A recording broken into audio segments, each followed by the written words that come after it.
Hello everyone, welcome back to the channel. आज हम law and economics के unit 2 का लास्ट चैप्टर कर रहे हैं, that is chapter 5 the economics of contract law 2 remedies for breach, जो है हमारा थॉमस मिसेली की बुक से। राइट ये एक बहुत इंपॉर्टेंट चैप्टर है एंड जनरली हमने देखा है कि जो लॉ एंड इकोनॉमिक्स में क्वेश्चन आते हैं वो डायरेक्ट थ्योरेटिकल क्वेश्चन ही होते हैं। तो आप थ्योरी की तरह और न्यूमेरिकल्स भी आ सकते हैं, तो मैं बता दूंगी किन एरियाज़ में आते हैं, पर आपको अपनी थ्योरी तो बहुत स्ट्रॉन्ग करनी पड़ेगी। और थ्योरी आप तभी स्ट्रॉन्ग कर पाओगे जब आप कंसेप्चुअली अंडरस्टैंड कर पाओगे कि ये सब चीज़ें क्या बोलना चाह रही हैं आपसे।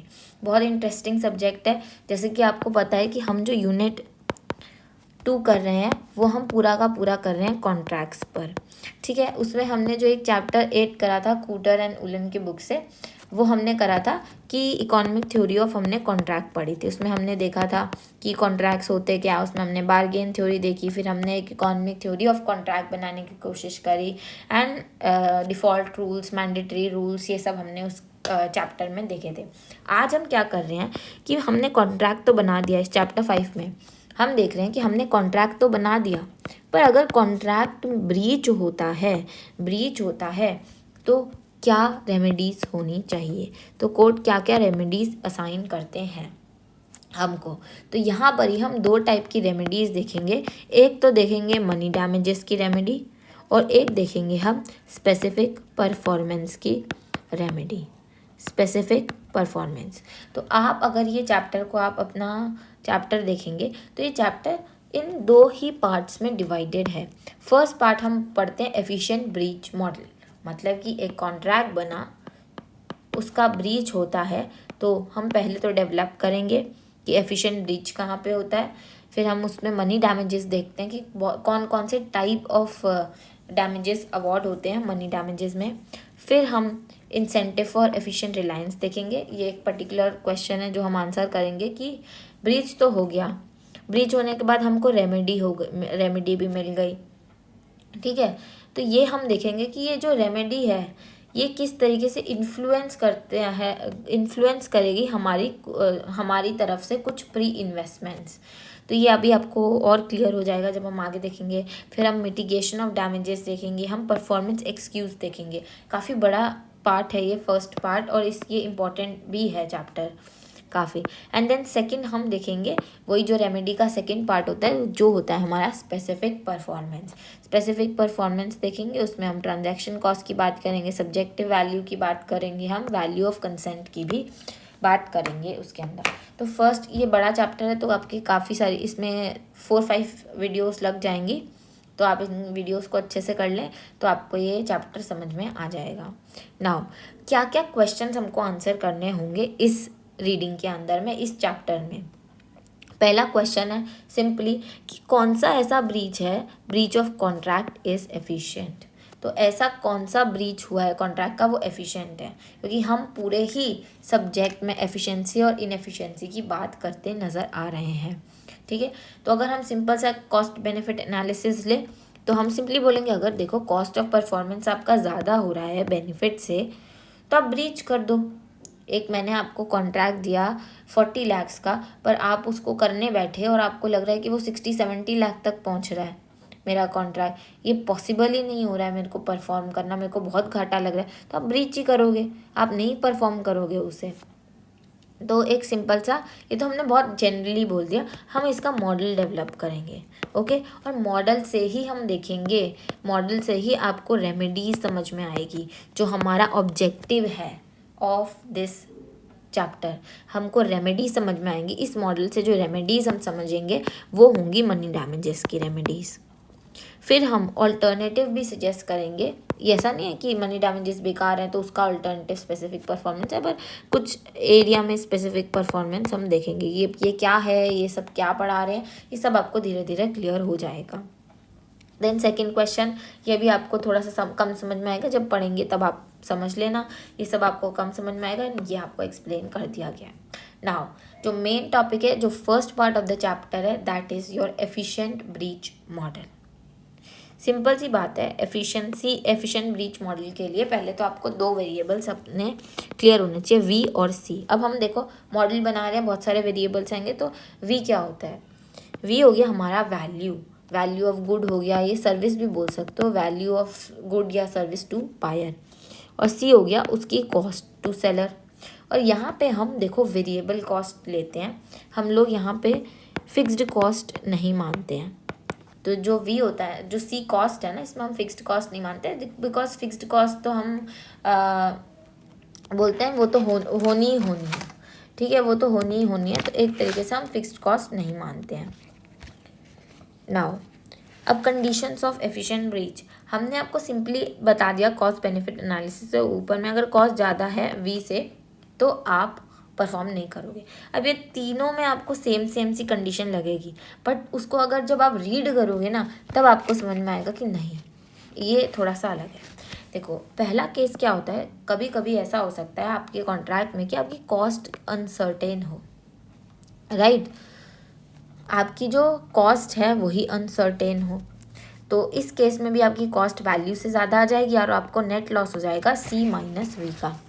बिल्कुल आपको सी माइनस वी का लॉस हो जाएगा। एंड यहाँ पर जो फिक्स्ड कॉस्ट है, आप इधर ये भी बोल सकते हो कि आप इसको अज्यूम कर रहे हो कि ये फिक्स्ड कॉस्ट आपकी ज़ीरो है, या आप बोल रहे हो कि फिक्स्ड कॉस्ट मेरी होगी, तो यहाँ पे आप बोलना कि सी वेरिएबल कॉस्ट है, मतलब परफॉर्मेंस के बेसिस पर वो वैरी करेगी।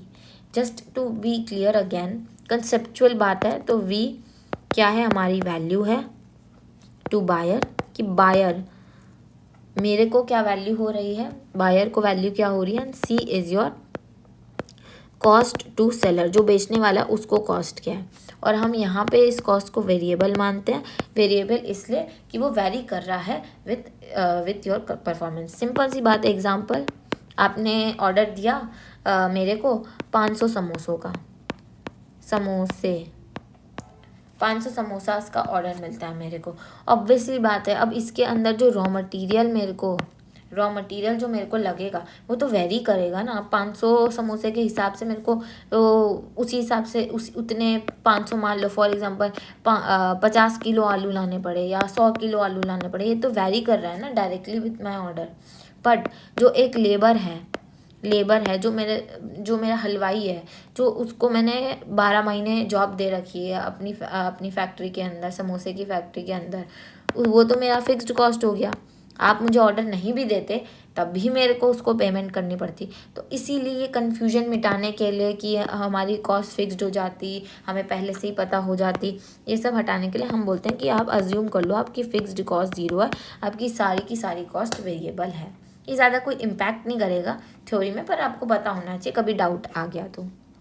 ओके, नाउ हम बात कर रहे थे केस 1 में कि मान लो आपकी कॉस्ट ही अनसर्टेन है, तो उस केस में आप यही बोलोगे कि देखो सी मेरा ग्रेटर दैन वी है, तो मैं नहीं कर पाऊँगा परफॉर्म, ये एफिशिएंट, यहाँ पे एफिशिएंट ही होगा ब्रीच करना, तो नेट लॉस हो जाता है। फिर कभी कभी हो सकता है कि आपका वी अनसर्टेन हो, कि बायर को ही नहीं पता कि उसकी क्या वैल्यू है।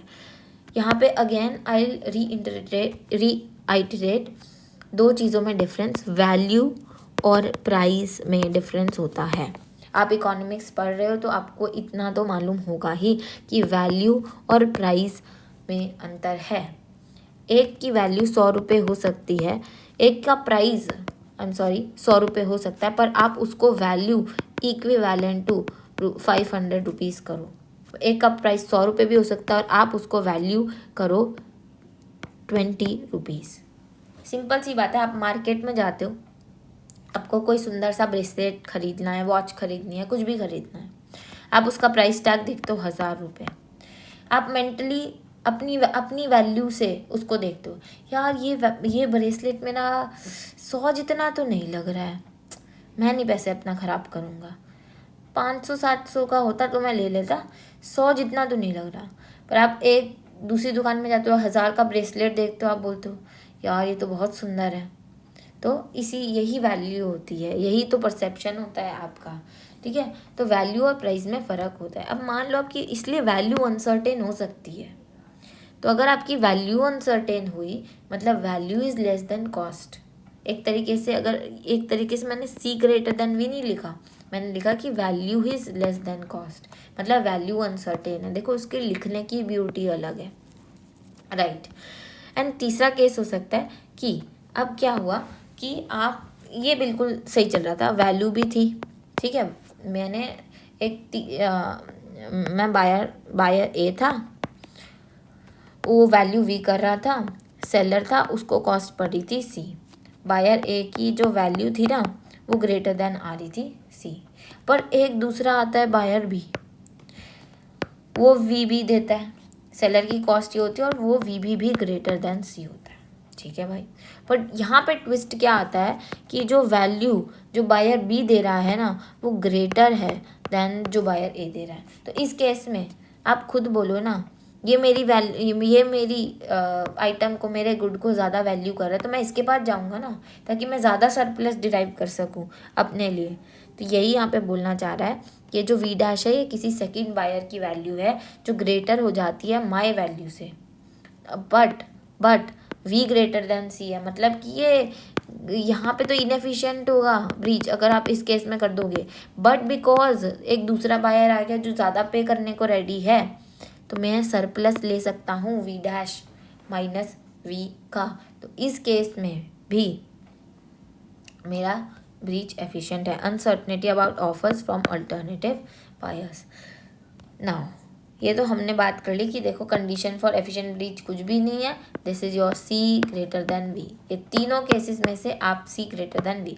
अब हम तीनों केसेस तो नहीं बोल सकते ना हर बार समझाने के लिए, तो हम सिंपल सा बोल देते हैं कि हम ना ये वाला केस मान रहे हैं कि आपका कॉस्ट अनसर्टेन है, हम अज्यूम कर रहे हैं कि आपकी अनसर्टनिटी ओवर कॉस्ट हुई है, इसलिए जो एफिशिएंसी की condition C greater than B है।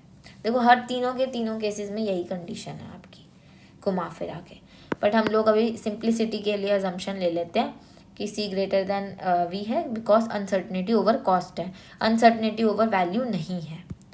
वैल्यू हमें पता है सर्टेनली, जो भी अनसर्टनिटी अराइज हो रही है वो कॉस्ट से अराइज हो रही है ना। वैल्यू वर्सेस प्राइस का मैंने कॉन्सेप्ट आपको समझा दिया। अब एक आपको जो मेन चीज़ यहाँ पे आपको समझनी पड़ेगी, अगेन जो हम करेंगे, हमको एफिशिएंट ब्रीच की कंडीशन पता लग गई, एक तरीके से हम इसको क्या बोलते हैं सोशल आउटकम, उसको हम कंपेयर करेंगे एक्चुअल आउटकम से, मतलब कि हमारे प्राइवेट आउटकम से, और फिर हम देखेंगे कि क्या क्या रेमेडीज़ होती है। अब जो सेकंड बहुत इंपॉर्टेंट पार्ट जो हम पढ़ रहे हैं मनी डैमेजेस से, जिसके अगेंस्ट हम सेकंड पार्ट में स्पेसिफिक परफॉर्मेंस भी पढ़ेंगे। तो मनी डैमेजेस में हम अजम्पशन ले रहे हैं कि there is uncertainty over cost, C greater than B है। नाउ अब मैं आपके सामने ना एक केस बनाती हूँ, ठीक है, और जिससे ही आपको मॉडल समझ में आएगा। एक तरीके से ये मॉडल का आउटलाइन है, या अगर एग्ज़ाम में आपको एक्सप्लेन करने को आगे ये मॉडल, तो आपको ये आउटलाइन देनी पड़ेगी बिकॉज आपको ये सारे वेरिएबल्स एक्सप्लेन इधर से ही होंगे।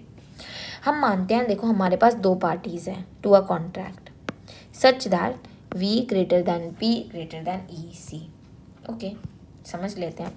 दो पार्टी है, एक मेरा बायर हो गया, एक मेरा सेलर हो गया। बायर के पास वैल्यू है वी, सेलर की कॉस्ट पड़ रही है सी। अब देखो हम सेलर की कॉस्ट क्या मान रहे हैं वेरिएबल, तो हम इसको बोलते हैं, देखो ये फंक्शन है, वेरिएबल कॉस्ट है तो ये फंक्शन मान लेते हैं। इन दोनों के बीच में जब कॉन्ट्रैक्ट हुआ होगा तो एक प्राइस डिसाइड हुआ होगा, बिल्कुल हुआ होगा ना प्राइस डिसाइड, इन दोनों के बीच में कॉन्ट्रैक्ट हुआ होगा तो प्राइस डिसाइड हुआ होगा। अब देखो बायर जो होगा, कभी भी आप खुद समझो, क्या वो अपनी वैल्यू से ज़्यादा प्राइस देगा? जो है ब्रेसलेट वाला एग्जांपल आप खुद देख लो, आपको अगर लगता है कि वो उस ब्रेसलेट की वैल्यू मेरे लिए 500 है तो आप नहीं खरीदोगे उस ब्रेसलेट को।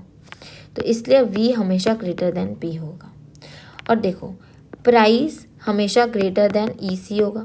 एक बात बताओ, सेलर के लिए अगर उसको अपनी कॉस्ट कवर करनी है तो उसको इतना प्राइस तो मिलना चाहिए ना कि उसकी कॉस्ट कवर हो जाए।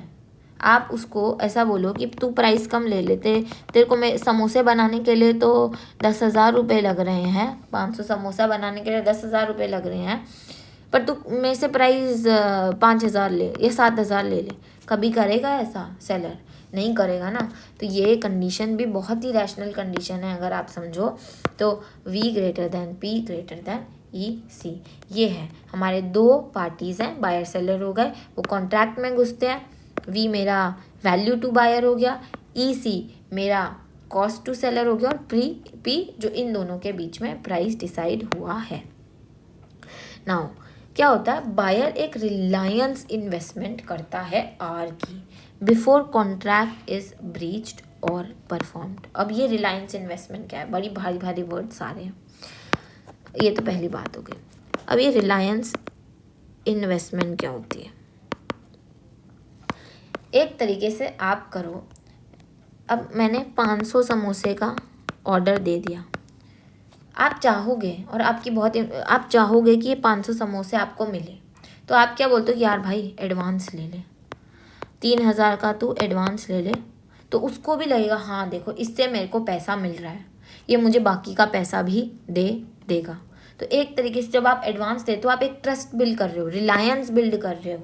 ये जो आपकी इन्वेस्टमेंट हो रही है 3000 रुपये, इवन बिफोर जो डिलीवरी हुई है गुड्स की, आप एक रिलायंस डेवलप कर रहे हो, उस पर आप आश्वासन दे रहे हो कि मैं तुम्हारी पेमेंट कर दूंगा, तुम मुझे 500 समोसा प्लीज़ डिलीवर कर देना।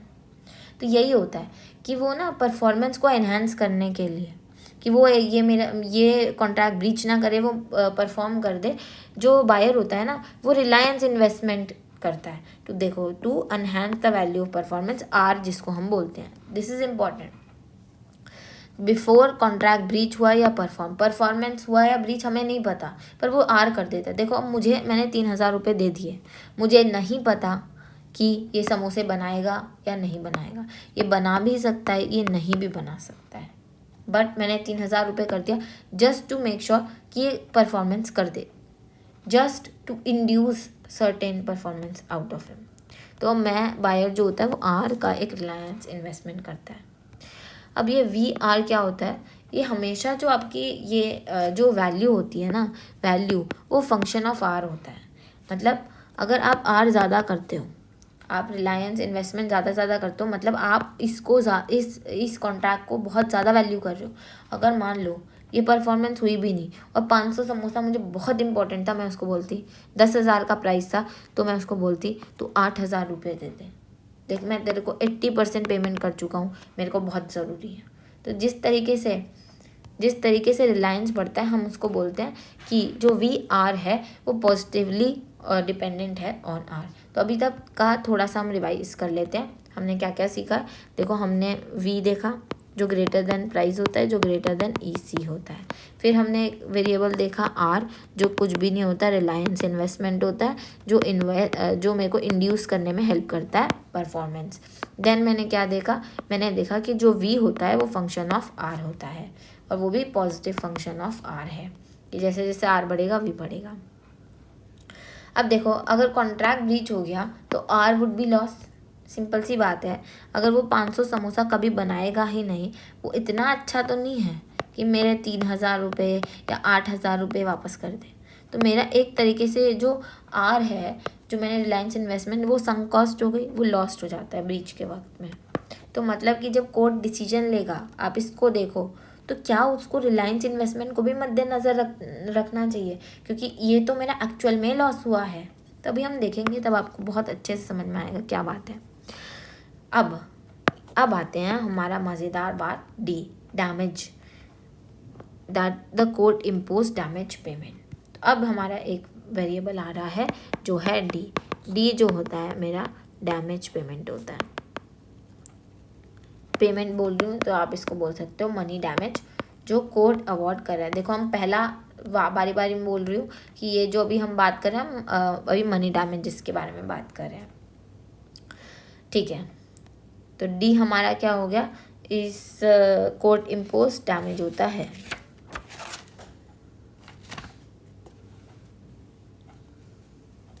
ओके तो ये क्या किस लिए होता है डैमेज, अगर आपका ब्रीच होता है तो सेलर बायर को in the event of breach ये D डैमेज पेमेंट देगा।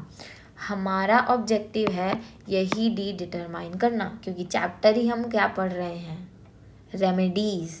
तो डी क्या हो गया, रेमेडी ही तो हुआ। तो हम चैप्टर ही रेमेडीज़ पढ़ रहे हैं, तो हमारा ऑब्जेक्टिव ही है कि इस डी को पता लगाना कि डी क्या होना चाहिए। बिकॉज एक तो हो सकता है, देखो मेरा आर लॉस हुआ है, मेरा रिलायंस पेमेंट लॉस हुआ है, तो मैं कोर्ट को बोल सकती हूँ आप मेरा 8,000 रुपये वापस दिला दो, मुझे उससे ऊपर कुछ नहीं चाहिए। ठीक है, मैं बोलती तो नहीं हूँ, पर अब हम देखेंगे कि कोर्ट क्या क्या करते हैं। तो ये मैं I am just giving you example. तो आपको यहाँ तक के ये सारे वेरिएबल्स क्लियर होने चाहिए, क्योंकि ये मॉडल में यूज़ होंगे। तो वेरिएबल जो हमने अभी स्टडी में लिया है, सी मेरी कॉस्ट है, वी आर मेरा वैल्यू है, आर मेरा रिलायंस इन्वेस्टमेंट है, पी मेरा प्राइस है, डी मेरा जो डैमेज है जो कोर्ट इम्पोज करेगा। कंडीशन क्या है एफिशिएंट रीच की, सी ग्रेटर दैन वी। अब ये जो टेबल है, this is a very very important table, let's make.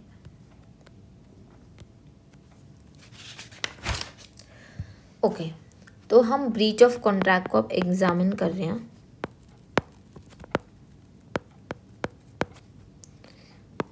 हम स्टेट देखते हैं, फिर देखो हम बायर का रिटर्न देखेंगे इस स्टेट में, बायर्स रिटर्न, फिर हम देखेंगे सेलर्स रिटर्न, फिर हम देखेंगे जॉइंट रिटर्न।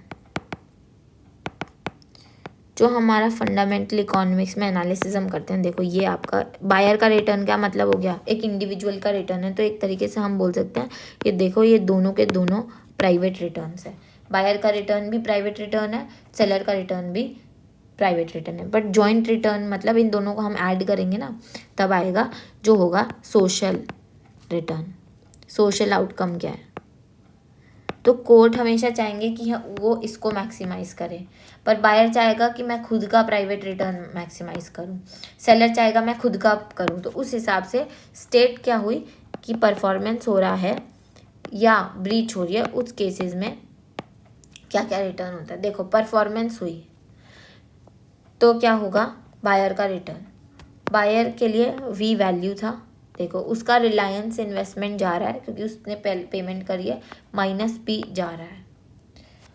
एंड अगेन यहाँ पे जो समोसे वाला एग्जांपल आप देख रहे थे, आपको लगेगा कि 10,000 में से मैंने एडवांस वर्ड यूज़ कर दिया था, जस्ट मैं चाह रही थी कि आपको थोड़ा सा मतलब समझ में आ जाए। तो आप बोल दोगे 8,000 दे दिया मतलब ये प्राइस का ही पार्ट चला गया, नहीं, हम बोल रहे हैं कि ये कुछ भी तरीके की इन्वेस्टमेंट हो गई जस्ट टू इंड्यूस। अब 8,000 प्लस मुझे प्राइस 10,000 का और देना पड़ जाए, ये मैं एक इन्वेस्टमेंट कर रही हूँ ताकि वो परफॉर्म कर दे, क्योंकि कॉन्ट्रैक्ट कोई समोसे वाले के बीच में नहीं बनता है। ठीक है, बड़ी बड़ी कंपनियों के बीच में बनता है, उनको थोड़ी बहुत इन्वेस्टमेंट करनी पड़ती है। तो वी अगर परफॉर्मेंस होता है तो बायर का रिटर्न क्या होगा, देखो भाई उसको वी मिल रहा था, माइनस जो उसने रिलायंस इन्वेस्टमेंट कर दी वो तो गई, माइनस पी, ये ऑब्वियसली बात है उसका रिटर्न पॉजिटिव होना चाहिए। सेलर को क्या रिटर्न मिलेगा, प्राइस जो उसको मिला माइनस सी जो कॉस्ट वो रिकवर कर देगा। जॉइंट रिटर्न क्या हुआ, आप इन दोनों को ऐड कर दो, जब आप ऐड करोगे तो क्या आएगा, V minus R minus P plus P minus C, जो आप देखोगे V minus R minus C आता है। नाउ ब्रीच के केस में क्या होगा, देखो ब्रीच के केस में उसको डैमेज मिलेगा डी का माइनस आर, क्योंकि उसका रिलायंस इन्वेस्टमेंट अब लॉस्ट हो गया, माइनस डी जो उसको डैमेज मिल रहा है। सेलर का रिटर्न क्या होगा, देखो हम रिटर्न की बात कर रहे हैं, आप शब्द पर ध्यान देना, रिटर्न की बात करें इसलिए उसका हम बोल रहे हैं उसको माइनस डी का रिटर्न होगा। अगर यहाँ पे हम सेलर का कॉस्ट बोलते तो आप सिर्फ बोल सकते थे डी, ओके। अगर आप बोलते सेलर्स कॉस्ट क्या होती, तो इस केस में क्योंकि उसने ब्रीच करा है उसको डैमेज पे करना पड़ेगा तो डी, बिकॉज हम रिटर्न की बात कर रहे हैं तो उसका नेगेटिव रिटर्न आ रहा है इसलिए माइनस डी लगा रहे हैं। अगर आप यहाँ पे एग्जाम में गलती कर दोगे तो आपको ये 2D माइनस आर दिखाई देगा और आप बोलोगे कि ये तो समझ ही नहीं आ रहा है क्या मॉडल बन गया। तो यहाँ पे आपको ध्यान में रखना है कि यहाँ पे हम बात कर रहे हैं रिटर्न की। ग्रेट, अब ऐड करो D minus R minus D कटा माइनस आर, ओके गुड। अब अगर आप जॉइंट रिटर्न को देखो, इक्विलिब्रियम कब होगा, जब मेरा परफॉर्मेंस एक तरीके से मैं बोल रही हूँ परफॉर्मेंस इक्वल टू ब्रीच, तो आप देखना V minus R minus C minus, रुको आई एम सॉरी, ये मेरे को अलग तरीके से इसको एक्सप्लेन करना है, तो अभी हम देखते हैं, रुको आई एम सॉरी। इतना ये आपको टेबल समझ में आ जानी चाहिए अभी तक, ठीक है। बायस रिटर्न वगैरह अब हम इस पे टाइम ज़्यादा वेस्ट नहीं करते हैं। Okay, yes, this is the point I wanted to explain. देखो हमारी एफिशिएंट कंडीशन क्या होती है, ब्रीच ग्रेटर देन परफॉर्मेंस। हम यही तो बोल रहे हैं ना, यही तो बोलना चाह रहे हैं। ये ब्रीच ग्रेटर देन परफॉर्मेंस मतलब कि ब्रीच हुआ है, परफॉर्मेंस नहीं हुई है। अगर आप यही वाली चीज़ को ऐसे रख कर देखोगे, minus R greater than V minus R minus C, तो जब आप जॉइंट रिटर्न को देखोगे तो देखो माइनस आर कटा, सी ग्रेटर देन वी आ रहा है, जो कुछ भी नहीं है आपका क्या है, ये आपका एफिशिएंट कंडीशन है ऑफ ब्रीच। सो अभी आपको ये पूरी टेबल रीड करना भी सिखाएंगे जिससे आपको हेल्प मिलेगी। नाउ अब हमने ये एफिशिएंसी की कंडीशन देख ली, और आप जब देखोगे, ये मेरा मेन मकसद ये सी ग्रेटर देन वी बताने का, ये माइनस आर ये करके यही था कि जब आप ये आपको डायरेक्टली नहीं दिखाई दे रहा है कि यहाँ पे सी ग्रेटर देन वी हो रहा है, ठीक है, बट आप जब इसको थोड़ा सा ऐसे सॉल्व करने की कोशिश करोगे कि ब्रीच हो रहा है, परफॉर्मेंस नहीं हो रही है, तो आप देखोगे कि ये condition C greater than V की है। मतलब जॉइंट रिटर्न पर जब हम दोनों को साथ ले रहे हैं तो हमारा सोशल रिटर्न हो, जो एफिशिएंट ब्रीच हो रहा है, जो रिफ्लेक्ट कर रहा है मेरे सोशल रिटर्न को। अब हम एक्चुअल ब्रीच पे जाते हैं जो प्राइवेट रिटर्न रहता है।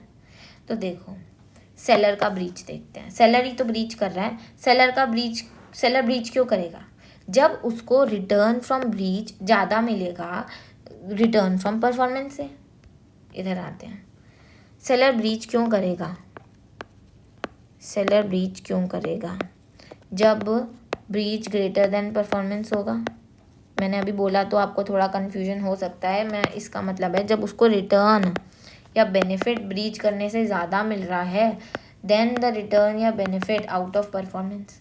यही बात जो मैंने अभी ब्रीच ग्रेटर देन परफॉर्मेंस बोली, मतलब कि माइनस डी उसको ग्रेटर लग रहा है माइनस पी माइनस सी से। अगर मैं इसको थोड़ा सा अरेंज करूँ तो ये होता है greater than D plus P. ये अब आपका जो कंडीशन है ये इसका एक्चुअल रिटर्न है। ये कंडीशन बन रही है, ये एक्चुअल कंडीशन बन रही है एक्चुअलिटी में, ठीक है। बट देखो हमें एफिशिएंट पता है, एफिशिएंट कंडीशन क्या है, सी ग्रेटर देन वी। अब हम देखेंगे टाइप ऑफ डीज जो कोड अवॉर्ड करती है, एंड देन हम देखेंगे कि कौन कौन सी वो डीज होती हैं जहाँ पे ये एफिशिएंट कंडीशन को एक्चुअल कंडीशन को इंसाइड करती है। अब यहाँ पर आप ध्यान से देखो, अगर मैं डी को equal to V minus P करूँ तो ये वन रखो, इसको 2 रखो। इक्वेशन 1 में प्लीज़ ध्यान देना, C greater than V minus P plus P करती हूँ तो सी ग्रेटर देन वी आता है, which is equal to my equation 2। जैसे ही मैंने इक्वेशन 2 में डैमेजेस वी माइनस पी के डाले तो मैं एफिशिएंट आउटकम पे पहुंच गई। यार ये तो बहुत बढ़िया बात है कि अगर कोर्ट्स वी माइनस पी के डैमेजेस अवॉर्ड कर दे तो हमारा जो आउटकम आएगा केस का वो एफिशिएंट आएगा। और इकोनॉमिक्स में हम यही चाहते हैं कि सोशल ऑप्टिमल आए, राइट, ऐसा हो जाए। ऐसा जब होता है ना, जब ये D minus V type of damages, इनको हम बोलते हैं एक्सपेक्टेशन डैमेजेस। जब इस टाइप के डैमेजेस अवॉर्ड होते हैं ना कोर्ट में तो इनको बोलते हैं एक्सपेक्टेशन डैमेजेस। और इन एक्सपेक्टेशन डैमेजेस में हमेशा आपका एफिशिएंट आउटकम अचीव हो जाता है, राइट। तो हम थोड़ा सा पढ़ लेते हैं यहाँ पे। तो हमने अभी बात करी सेलर के ब्रीच की। सेलर कब, जब उसका रिटर्न फ्रॉम ब्रीच ज़्यादा होता है रिटर्न फ्रॉम परफॉर्मेंस से, मतलब minus E greater than P. तो देखो C greater than P plus D, तो इसको एक रीड करने का, इंटरप्रेट करने का एक दूसरा मेथड भी ये बताया कि आपको cos greater than P plus D.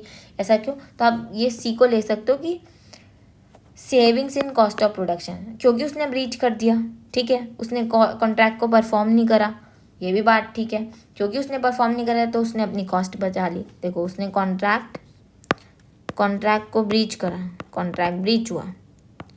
जब कॉन्ट्रैक्ट ब्रीच हुआ तो उसने अपनी कॉस्ट ऑफ प्रोडक्शन सेव कर ली, तो एक तरीके से आप इसको बोल सकते हो बेनिफिट। फिर उसको ये कॉस्ट हो गई, एक तरीके से आप बोल सकते हो उसको प्राइस नहीं मिला, अपॉर्चुनिटी कॉस्ट हो गई। एंड डी डैमेजेस, जो उसकी एक्चुअल कॉस्ट हो गई बिकॉज उसने ब्रीच करा। जब उसका कॉस्ट ग्रेटर देन बेनिफिट हो रहा है तो वो ब्रीच ही करेगा ना, ठीक है, वो थोड़ी ना बैठेगा परफॉर्म करने के लिए।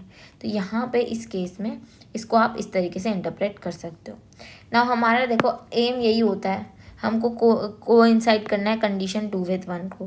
कंडीशन 2 क्या है मेरी, C greater than P plus D, and condition 1 क्या है, सी ग्रेटर देन वी, जो मैं अभी आपको समझाई हूँ।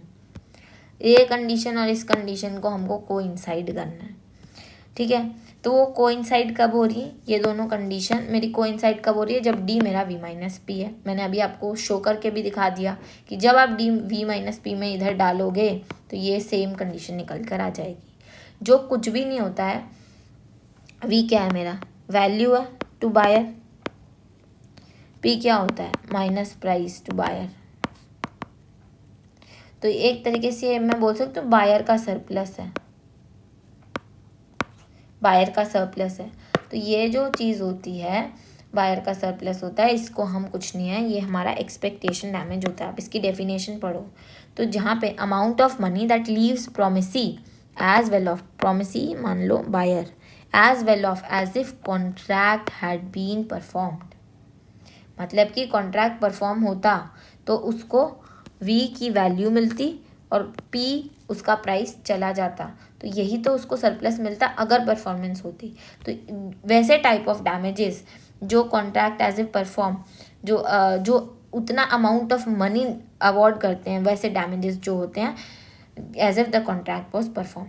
दूसरे डैमेजेस जो हम रिलायंस डैमेज बोलते हैं, इसमें क्या होगा, देखो कुछ केसेस ऐसे हो सकते हैं, हर टाइम तो कोर्ट में केस जज तो ये नहीं लेके बैठेगा मेरे को इन दोनों कंडीशन को कोइंसाइड करनी है, नहीं होता है ऐसा। देखो कभी कभी कोर्ट क्या बोलेगा कि आप उसका रिलायंस इन्वेस्टमेंट वापस करो। देखो उसको $50 मिलियन उसने इन्वेस्ट कर दिए थे before the contract was performed और ब्रीच, अब उसको वापस करो। तो इस केस में कोर्ट बोलेगा कि मैं D = R अमाउंट अवॉर्ड करता हूँ। तो इस केस में आप खुद देखो, C मेरा क्या बनता है, C greater than D plus P था, ये एक्चुअल ब्रीच की condition C greater than R plus P होता है, जो मेरी एफिशिएंसी की कंडीशन को मैच नहीं करती है। मतलब कि जब ऐसे डैमेजेस कोर्ट अवॉर्ड करती है तो वो एफिशिएंट आउटकम को लीड नहीं करती है। तो क्यों करती है अवॉर्ड, भाई करती है, हम लोग एनालाइज कर रहे हैं क्या क्या चीज़ें कोर्ट अवॉर्ड करती हैं, उसके बेसिस पे मॉडल बना रहे हैं। हम ये नहीं कर रहे हैं कि ये मॉडल है अब तुम इसके बेसिस पर डैमेजेस अवॉर्ड करो। हम ये बोल रहे हैं कि ये डैमेजेस अवॉर्ड करती है, ये मेरा मॉडल है, अब हम उसको एनालाइज करते हैं कि क्या ये एफिशिएंट है या नहीं। हम ये नहीं कर रहे हैं कि ये लो मेरा मॉडल है, ये डैमेज होना चाहिए, अब तुम अवॉर्ड करो ये वाले डैमेज, ऐसा नहीं कर रहे हैं हम। तो रिलायंस डैमेज क्या होता है कि amount of money that leave promisee as well off as if the contract had never been made. अगर कॉन्ट्रैक्ट नहीं बना होता तो ऑब्वियस सी बात है ना, वो आर नहीं करता इन्वेस्ट आपके में। तो एक्चुअल ब्रीच की condition D greater than D plus है, ये मेरा आता है, राइट। और एफिशिएंट ब्रीच ये होता है, देखो एफिशिएंट ब्रीच की कंडीशन को ये मीट नहीं कर रहा है। अब इसका 2 इम्प्लीकेशन होते हैं, ये आपको थोड़ा सा घुमाएगा, जब आप बुक को पढ़ोगे तो भी आपका दिमाग घूमेगा इसको देखकर। तो अब इसको ध्यान से पढ़ना है। यहाँ पर इसकी 2 इम्प्लीकेशन हो सकती है, जो मेरी P+R है। मैंने क्या बोला था, V greater than P greater than C, right. अब देखो जो आपका P+R है ना, वो आपकी वैल्यू से कम भी हो सकता है, एंड जो आपका P+R है वो आपकी वैल्यू से ज़्यादा भी हो सकता है। ये केस 1 है और ये मेरा केस 2 है। ये क्या है, P+R, बेनिफिट टू सेलर, और V क्या है, बेनिफिट टू बायर।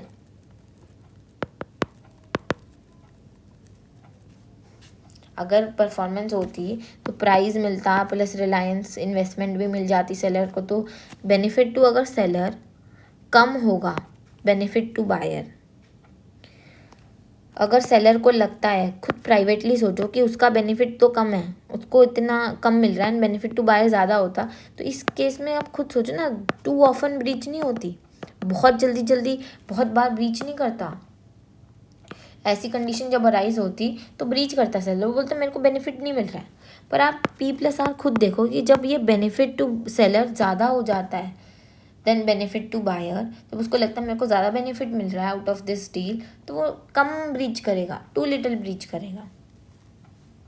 फिर एक दूसरी इम्प्लीकेशन है, हमने ये कंडीशन देखी कि V-P-R ग्रेटर दैन 0 होती है, मतलब पॉजिटिव होता है। जो बायर का रिटर्न है वो नेगेटिव नहीं होता है। तो इसी के कारण जब आप केस 2 पे चले जाते हो ना, P+R plus greater than V, जहाँ पे benefit to seller greater than benefit to buyer होता है इस केस में, तो आप P+R minus V greater than 0 बोलते हो, जो गलत है। कंडीशन है V-P, और या इसको आप बोल सकते हो, मैं और अच्छे तरीके से आपको ये कंडीशन समझ में आ जाएगी, अगर मैं 0 ग्रेटर दैन V-P-R हो, मतलब कि ये लेस है, 0 से भी लेस है, 0 बड़ा है, मतलब ये सब नेगेटिव हो गया, ये तो हो ही नहीं सकती कंडीशन, हम ऊपर स्पेसिफाई करके आए, तो ये वाली कंडीशन हो नहीं सकती। तो हम बोलेंगे कि केस 1 होल्ड्स, मतलब कि रिलायंस डैमेज के अंडर में सेलर ब्रीचेस टू ऑफन। तो हमने देखा जब एक्सपेक्टेशन डैमेज था तो एफिशिएंट एलोकेशन था या एफिशिएंट आउटकम था। फिर हमने देखा कि जब रिलायंस डैमेज अवॉर्ड होता है, रिलायंस डैमेज, तो हमने उसकी 2 कंडीशंस देख ली, P+R greater than V, P+R less than V। फिर हमने अपने तर्क से देखा कि V-P-R ग्रेटर दैन 0 होता है, तो ये कंडीशन तो हो नहीं सकती है। इस कंडीशन में जो मेरा है benefit to seller less than benefit to buyer होता है। तो इस केस के अंदर में जो मेरा रिलायंस डैमेज के अंडर में टू ऑफन ब्रीच हो रहा है, मतलब बहुत ज़्यादा ब्रीच हो रहा है, इसमें 0 ब्रीच होता, अगर ऐसा डैमेज होता तो इसमें 0 ब्रीच होता, इसमें टू ऑफन ब्रीच होता। तीसरा टाइप ऑफ जो मनी डैमेज होता है, कोर्ट बोलता है कोई डैमेज नहीं, 0 डैमेज, कुछ नहीं मिलेगा तुम्हें। तो इस केस में आप खुद देखो, C ग्रेटर देन P+D है, मतलब C ग्रेटर देन प्राइस है, कॉस्ट ही ज़्यादा है प्राइस से, हम ऊपर ही बात करके आए। ऐसे वाली कंडीशन में तो कोई भी काम नहीं करना चाहेगा कि मैं अपने प्राइस से मैं अपनी कॉस्ट ही नहीं रिकवर कर पा रहा हूँ, तो इसमें तो सेलर ब्रीच करेगा भाई, एकदम फ्रीक्वेंटली ब्रीच करेगा। थर्ड आता है मेरा ज़ीरो डैमेज क्या होता है, यहाँ पे थोड़ा सा एक्सप्लेन भी कर देते हैं आपको। यहाँ पे होता है expectation damage is nothing, buyer का सरप्लस मतलब value minus price, reliance damage is nothing, जो भी मेरा रिलायंस इन्वेस्टमेंट हुआ है, and 0 damage is nothing, D=0। इसमें तो मतलब बायर सेलर ब्रीचेस फ्रीक्वेंटली, क्योंकि आप खुद कंडीशन देख लो, C ग्रेटर देन P हो रहा है, मतलब प्राइस कॉस्ट को भी नहीं कवर कर पा रहा है। तो यही आज की हमारी क्लास थी, काफ़ी लंबी बड़ी क्लास थी बट इम्पॉर्टेंट क्लास थी। नेक्स्ट क्लास में हम आगे का पार्ट करेंगे।